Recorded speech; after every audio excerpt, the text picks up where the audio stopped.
khairun nas anfa'uhum linnas.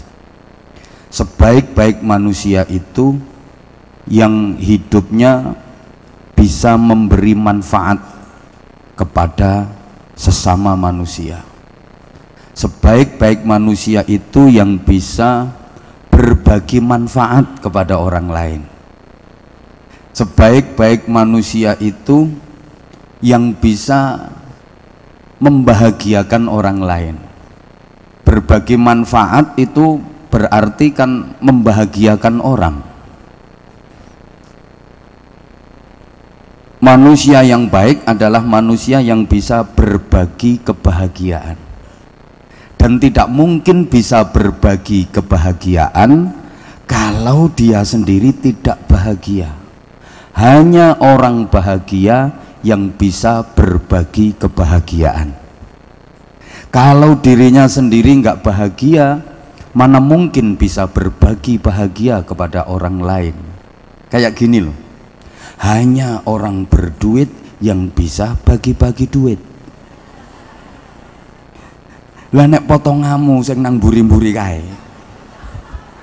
ya mana mungkin bisa berbagi duit wong dirimu tidak gablek duit.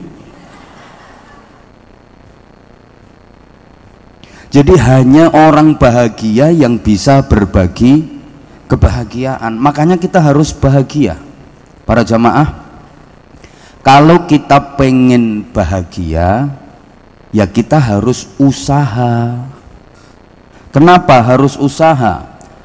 Apa Allah nggak bisa bikin orang bahagia tanpa usaha?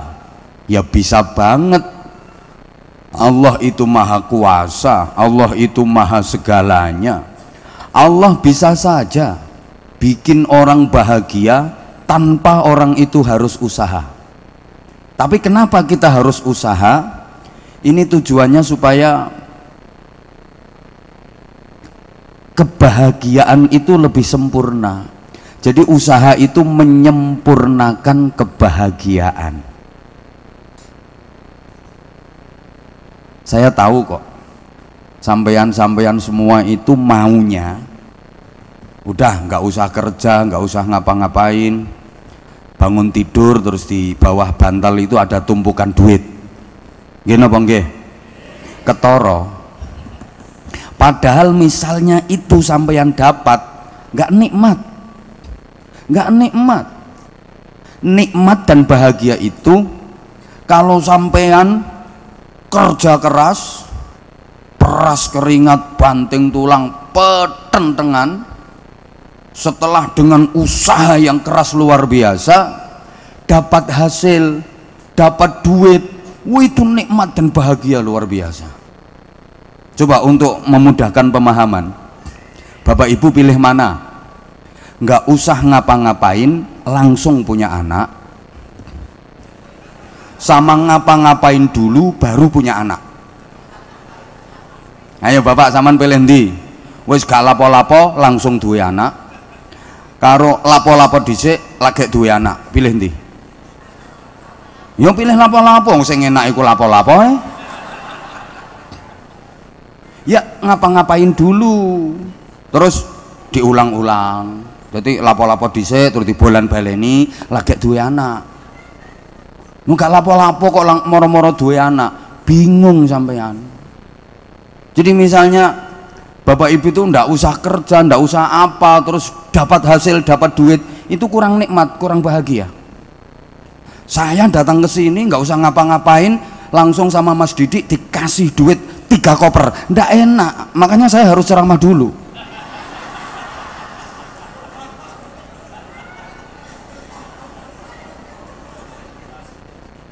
Gini ya, orang pinter itu menyukai proses.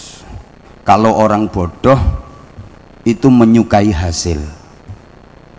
Saya campur pakai bahasa Jawa nggak apa-apa ya? Ya ini yang dari Sunda ada sekitar 20.000 orang. Jadi saya menghargai keluarga yang dari Tasikmalaya, jadi ada bahasa Indonesianya. Tadi Profesor Aziz bisikin saya, meskipun ini mantainya dari Sunda, nanti ceramahnya pakai bahasa Jawa saja, karena menurut Profesor Aziz saya ini nggak bisa bahasa Indonesia. Dikira yang bisa ceramah pakai bahasa Indonesia itu harus profesor gitu kayak.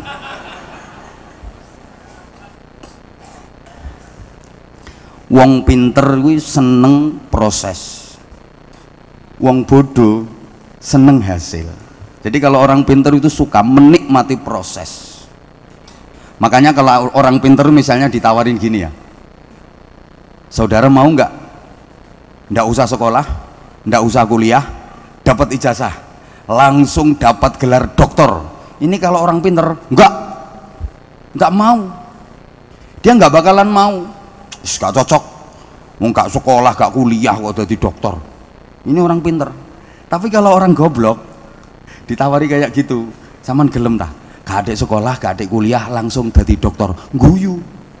Terus entek piro ngono. Makanya kalau ada orang yang bergelar profesor itu perlu diselidiki dulu.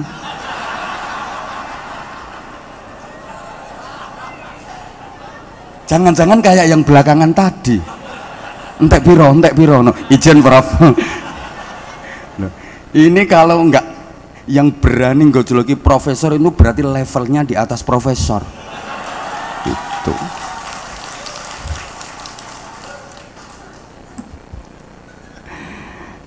Saya nggak akan ceramah lama-lama Mas Didik, sebentar aja.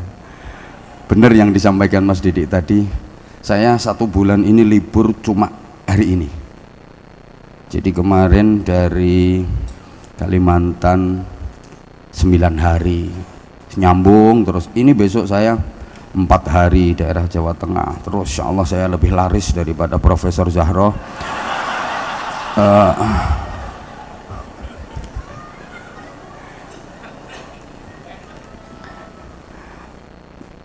Untuk merealisasikan bahagia itu, setidaknya malam ini saya hanya ingin mengingatkan kepada pengantin baru khususnya dan pengantin-pengantin kawak umumnya. Justru yang perlu diingatkan itu pengantin-pengantin kawak ya. Kalau pengantin baru itu semuanya serba hati-hati. Setidaknya ada 6 harapan asasi hidup manusia muslim agar hidup benar-benar bermakna. Dan 6 harapan asasi ini sesungguhnya kita sudah sering diingatkan setiap berinteraksi sosial, bahwa setiap kita mengharapkan 6 hal ini supaya hidup benar-benar bermakna. Hidup itu 1, harus selamat. 2, hidup itu harus sehat. 3, hidup itu harus nikmat. 4, hidup itu harus manfaat. 5, hidup itu harus terhormat. Dan yang ke-6, hidup itu harus sukses dunia akhirat. 6 kata yang akhirnya at ini nggak gampang loh, profesor pun belum tentu bisa.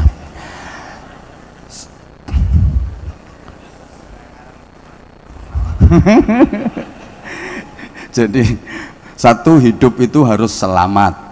2, hidup itu harus sehat. 3, hidup itu harus nikmat. 4, hidup itu harus manfaat. 5, hidup itu harus terhormat. Dan 6, hidup itu harus sukses dunia akhirat. Dan ada rangkaiannya. Nah, kalau hanya sekedar gampang, tapi yang terangkai dan nanti penuh dengan filosofi, ini yang nggak gampang, makanya mahal. Jadi saya uraikan sebentar saja ya, mohon izin Mas Didik, sekarang hitungannya per menit.